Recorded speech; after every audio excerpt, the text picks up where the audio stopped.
Greetings, chess friends. I have another gem for you today from the depths of chess history. Looking at an old friend, Nakamura. We all know he's risen to the top of the chess world, an absolute legend, both over the board and online. And the player with the white piece is today a little bit lesser known. You can see the title GM there next to his name, Amon Simutowe. But at the time of this game, he was actually an IM. So let's take a look. We're going back to 2007. This is from the US Open Championship. Okay, Amon Simutowe, a gentleman I actually knew personally. Amon really helped me learn a lot about chess, and he was a fantastic player. The first Grandmaster from sub-Saharan Africa. So quite an achievement, and he really has a deep understanding of chess. So. And I was in attendance at this game, playing myself the same tournament. All right, Dutch defense from Nakamura. I'm going to also provide some notes, at least relay the notes that Amon gave to this game. Here we go. So here, d6, not going for that stonewall setup, but more traditional Dutch, which is, of course, kind of an imbalancing type opening. You're looking for complications from the very start. Has that Sicilian feel to it, countering white in the center. Okay, let's take a look here. Knight c6, always interesting, putting the knight out with the c-pawn still on its home square, but it induces d5, and black jumps to the center. Capture, capture. So obviously this looks nice. The only issue would be then the pawns are doubled. So white still retains a tiny edge, but the game is, of course, roughly equal. e4, very principled move. Now, Amon, I should tell you, really helped me learn a lot about chess. We played many games, analyzed, and he was just a fantastic understanding player. He didn't really have the most high-class openings. Again, this is roughly 15, 20 years in back, but he did, and probably still does, have a fantastic understanding of chess. Positional chess was his forte, and really, really strong player, especially with the white pieces, I noticed. So let's take a look here.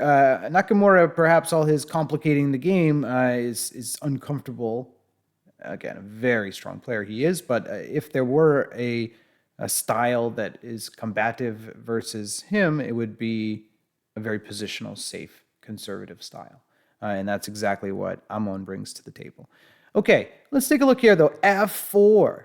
And the notes here say, typical of Nakamura, he tries to complicate the game when he can. Sacrifice, which opens the f file. Knight takes e4, and queen c1. Would you play queen c1? Not a very natural move to our eyes. Of course, the idea that the knight is hanging and the bishop is hanging, and then more dynamic play. But this move just guards the bishop. e5, very combative, and bishop e3. Knight d6, and here he wrote, I'm forced to act very fast and decisively. It was not easy to stop black from getting in knight f5 with various options, like knight d4. Bishop g5. Queen e8. Knight b5. Again, this game gets quite exciting, but this move seems to kind of defuse things a little bit, trading away the best piece, the knight. Rook f7. Knight takes knight. So the game is at least slowed down. All the knights have been traded. c5. I really like this move. A combative move for sure. D takes c5 by Nakamura. Queen takes c5 by Amon. b6. And queen c4. Again, the computer reading roughly equal. But a very dynamic game. Feels tactical, although we haven't seen any of that just yet. Bishop to b7. Bishop h3. A nice move once you see it. I would be very hard-pressed to not play a rook move here. One of the rooks to c1, d1, e1, something. But bishop h3, obviously looking for bishop e6, and that would be a very decisive pin. King h8, of course, bishop e6, and now white is starting to have a slight edge. One thing I mentioned to the students is before you can claim an advantage, you need to have some sort of positive, like an outpost in this case, or a pass pawn also in this case. So actually white has done really good to get some clear positional advantage, which is all right here, bishop and pawn. Rook f5. It's tempting. Bishop takes f5. G takes f5. Not so easy, actually. Queen g6 is screaming to be played. You can feel the danger down this diagonal. Rook c8, queen g6, for example. Very scary. Amon says no thanks. Queen h4, which guards the bishop, but obviously the storm clouds are gathering around the king here. The next move, queen b5. Next move, a4. A very nice move, deflecting the queen. In fact, probably the best move. Queen takes b2. Obviously, the game is being played on the king's side here. Rook a c1, heading for the 7th rank. Queen b3, actually a decisive mistake. Really looking like you needed to play queen d4, offering a queen trade. Engine also gives bishop to a6, hitting the rook. But queen b3, which I suppose the idea is to take this pawn now, really allows the following maneuver. And here is where the game really gets exciting. Rook c7, pretty clearly the best move. We threaten the bishop. Rooks to the 7th rank is another one of those key features you want to achieve in chess. And here we go. Bishop takes d5. And this would be a great position to pause and kind of test your tactical abilities. A lot of pieces able to be captured. White to move, and only one move wins here. A tense moment on board 1, US Open, and Amon plays rook takes g7. The killer blow.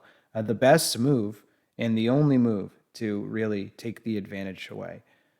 Now, let's analyze a bit of this position because black has quite a few options. The first obvious thing is that checkmate is threatened. So you cannot play a move like queen f3, checkmate. White checkmates first. So the natural moves then, which was played in the game, it was rook takes g5 check. So let's first analyze king takes rook. That's probably the most natural human move. And there's actually just checkmate coming. So Amon gives the variation queen h6.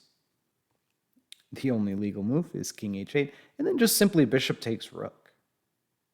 Simple chess. Bishop takes rook is threatening bishop f6.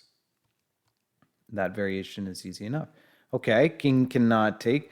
Otherwise, well, moving the h-pawn, just suicidal.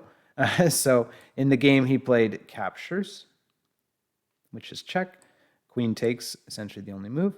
And then bishop takes e6.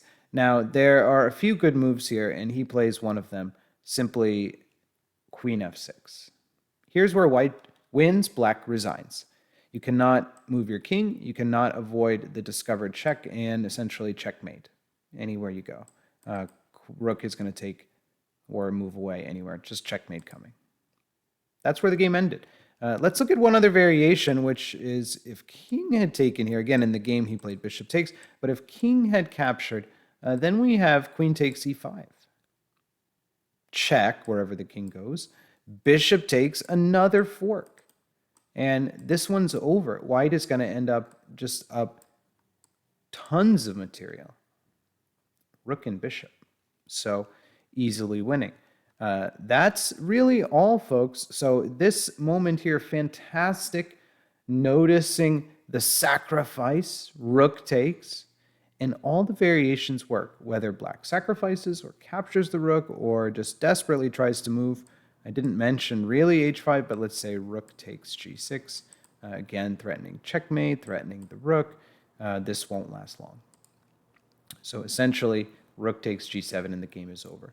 Really a nice one, kind of another one of those hidden gems in the chess world, which I'm kind of leaning towards as what I like to make videos about. I certainly like to find these games and really dig them up.